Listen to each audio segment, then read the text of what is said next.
Assalamualaikum warahmatullahi wabarakatuh. Perkenalkan, nama saya Raihan Hairul Imam.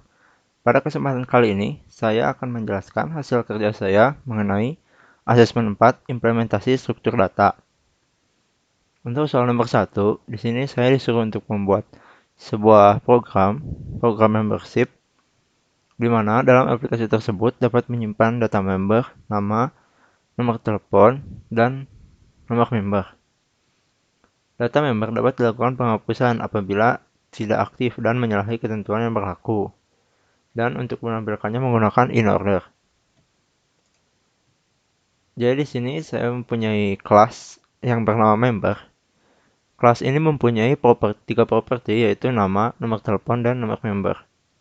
Berikut adalah metode konstruktornya untuk mengisi data tersebut. Ada setter dan getternya. Dan ini adalah metode toString untuk menampilkan data member tersebut. Setelah itu di sini metode kelas mainnya untuk soal nomor 1. Di sini saya komentarin dulu untuk soal nomor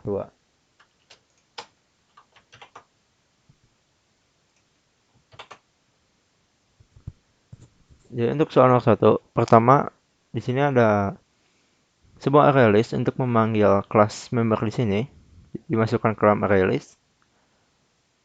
Di sini untuk menambahkan data ke dalam kelas member tersebut menggunakan metode add dan instansiasi kelas membernya. Jadi data pertama berikut datanya. Untuk menampilkan membernya di sini menggunakan for each elemen dari member tersebut, di looping dan di print elemennya atau data-data membernya. Nah, untuk memasukkan ke dalam tree, di sini saya ada metode insert di dalam class tree yang mengambil nama dari ArrayList tersebut, dari member tersebut. Berikut kelasnya, metode insert. Pada class tree di sini ada metode static, ada properti static, yaitu yang mengimplementasikan dari class node. Ini kelasnya, yang namanya itu adalah root. Masuk ke dalam metode insert, dia membawa parameter yaitu value. Di sini dicek dulu, kalau rootnya 0 maka data yang tadi pertama masuk dia akan menjadi root. Jika tidak, dia akan masuk ke dalam metode insert yang berada di class root di bawah. Class node maksudnya. Di sini class node-nya mempunyai 3 properti, untuk node kiri, node kanan, dan yang terakhir datanya. Di sini ada konstruktor untuk memasukkan datanya. Nah, masuk ke dalam metode insert yang menerima satu parameter yaitu value. Di sini karena data tersebut namanya itu berupa string, value-nya berupa string, maka di sini menggunakan metode compare to yang akan menghasilkan negatif jika lebih kecil, sama yaitu menghasilkan 0, dan nilai positif jika lebih besar. Dicek jika nama hasil dari compare ini lebih kecil daripada 0, maka data tersebut akan berada di kiri. Selain itu, jika lebih besar, data tersebut berada di kanan. Dan terus jika sudah ada, maka akan melakukan metode rekursif. Oke, setelah itu untuk mendelete-nya di sini ada metode delete node sama di dalam class tree. Berikut kelasnya ada delete node. Parameter pertama yaitu class node ini, rootnya, class node, dan yang kedua nama yang akan di delete-nya. Di sini jika rootnya sama dengan kosong, jadi kita kembalikan lagi class node tersebut. Di sini ada compare lagi, karena datanya itu string, maka menggunakan compare to lagi. Nah, jika hasil compare-nya lebih besar daripada 0 atau positif, maka dia akan berjalan ke kanan. Jika setelah itu nilainya sama dengan nama ini, maka setelah itu jika ada lebih kecil, ke kiri, terus ke kiri sampai dapat node-nya. Jika sudah dapat, masuk ke dalam blok else. Nah, dicek dulu apakah eh, yang kita sekarang itu adalah daun atau tidak. Cara ngeceknya itu jika kirinya 0 dan kanannya 0 berarti dia tidak punya child, berarti itu udah daun. Maka yang akan di returnnya itu 0. Nah, jika dia punya child kanan atau yang ke kanan yang nggak sama dengan 0, nggak sama dengan 0. Nah, di sini kita cek dulu successor-nya untuk nanti dijadikan root. Berikut adalah metode successor-nya untuk melihat successor-nya, dan di sini ada metode predecessor sama jika ke kirinya menggunakan predecessor, yaitu rekursif, memanggil metode rekursif. Setelah itu ada metode inorder. Inorder di sini ada di metode tree.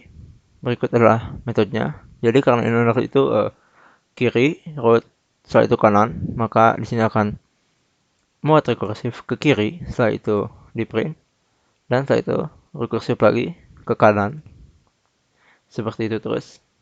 Nah, di sini saya coba jalankan untuk program nomor 1.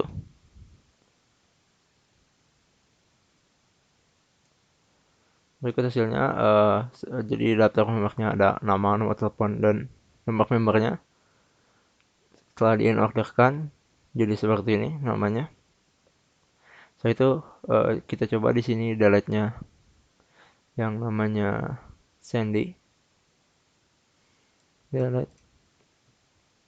Maka sekarang sudah tidak ada dan di-orderkannya jadi seperti ini. Berikut untuk soal nomor 2. Jadi untuk nomor 2 ini di sini disuruh membuat program untuk menghitung jarak. Jadi semakin jauh maka semakin diprioritaskan atau diawalkan untuk diantarkan, karena ini merupakan program delivery. Jadi di sini aplikasinya dapat menyimpan data berupa jarak, nomor member, pesanan, dan menampilkan pesanan yang akan dikirimkan, jadi berurutan. Komentarkan dulu.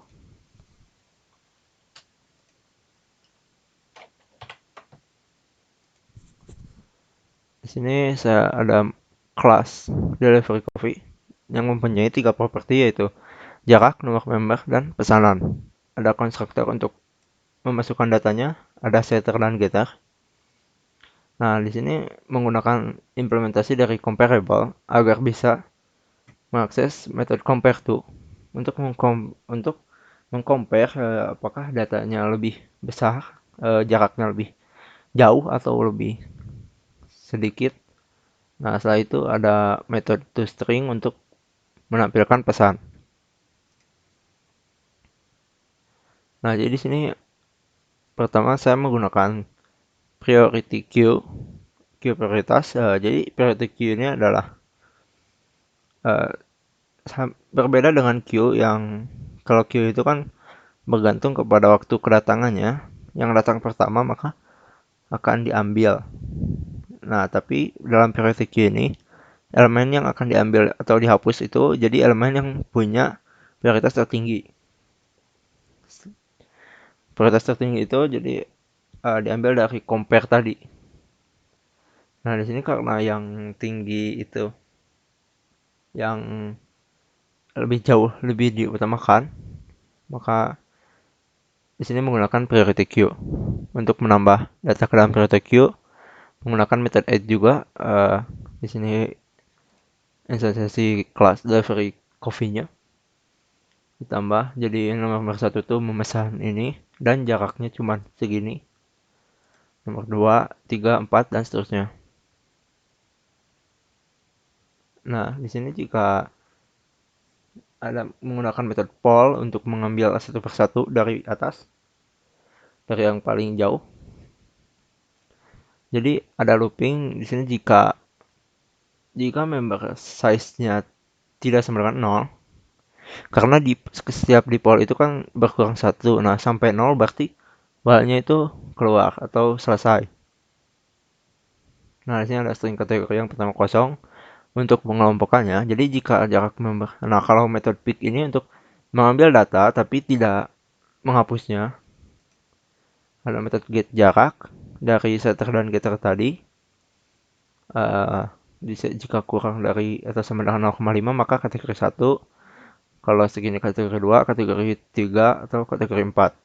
Ada di dalam soalnya. Berikut.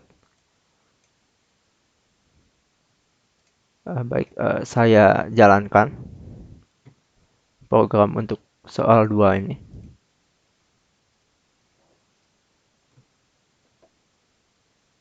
Berikut hasilnya. Yang soal 2. Jadi yang pertama tadi kan jarak 1,5. Nah, ini kan paling jauh. Jadi paling awal 1,5 dengan nomor 3 pesannya teh hangat. Nah, ini paling awal di atas, yang paling awal yang akan dikerjakan. Dan dia masuk ke kategori 3. Yang 1,2 itu kedua, masih masuk ke kategori 3. Ada di sini. Kategori 3.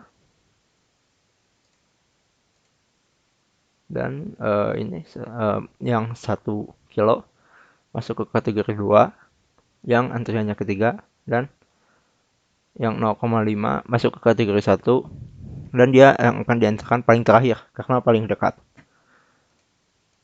Baik, sekian presentasi dari saya. Mohon maaf bila ada kesalahan. Wassalamualaikum warahmatullahi wabarakatuh.